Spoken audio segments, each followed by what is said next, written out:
Starting today, it should be much easier for southern Indiana tornado victims to receive help and replace some of the things they lost during the tornado. WDRB's Stefan Johnson tells us how they can now do that in one location. Stefan? Thanks for joining us today. I'm Elizabeth Woolsey. And I'm Gilbert Coursey. As the cleanup from the March 2nd tornadoes goes into its second week now, FEMA says more than 400 Indiana families have applied for federal disaster aid so far. And meanwhile, WDRB's Lawrence Smith got an extended look inside one of the buildings that has come to symbolize this storm damage. Lawrence?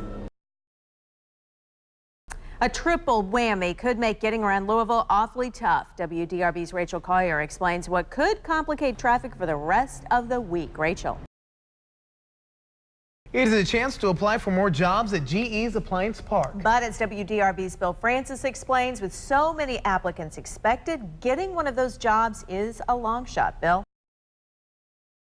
FEMA says more than 400 Indiana families have applied for federal disaster aid following the March 2nd storms. WDRB's Lawrence Smith got an extended look inside the Henryville school where cleanup is progressing, but where months of work lie ahead. Lawrence? Some legislators say an anti-bullying law is not needed for Kentucky schools. WDRB's Valerie Chen has the heated and emotional discussion between victims' parents and politicians.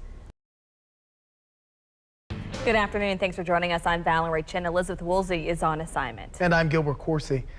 Basketball fans are taking over the KFC Yum Center. WDRB's Rachel Collier is in the middle of the action as the Kentucky Wildcats are about to warm up. Rachel? A mother is in jail accused of driving drunk and on drugs with her child in the car. But that's not the worst of it. As WDRB's Jennifer Bayless explains, police say 31-year-old Natalie Miller is also responsible for hitting a local high school teacher and sending her to the hospital. Jennifer? Well, Pekin, Indiana residents haven't been forgotten after last month's storms. WDRB's Rachel Collier shows us the massive cleanup efforts that have taken place in just 1 month. Well, the spotlight is on Louisville now that the NCAA tournament is in town.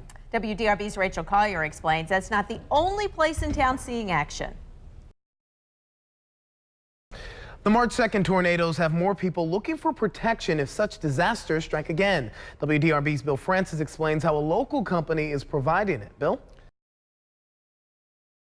2 weeks after a devastating storm hit LaRue and Hardin counties, residents say they are frustrated that there isn't more help for their communities. WDRB's Valerie Chen explains the recovery efforts underway. Basketball fans from out of state are raving about the KFC Yum Center and the city of Louisville. WDRB's Rachel Collier tells us what this means for business. Rachel. A 16-year-old girl is shot in New Albany just after midnight. WDRB's Valerie Chen has more on the search for the two suspects. Valerie.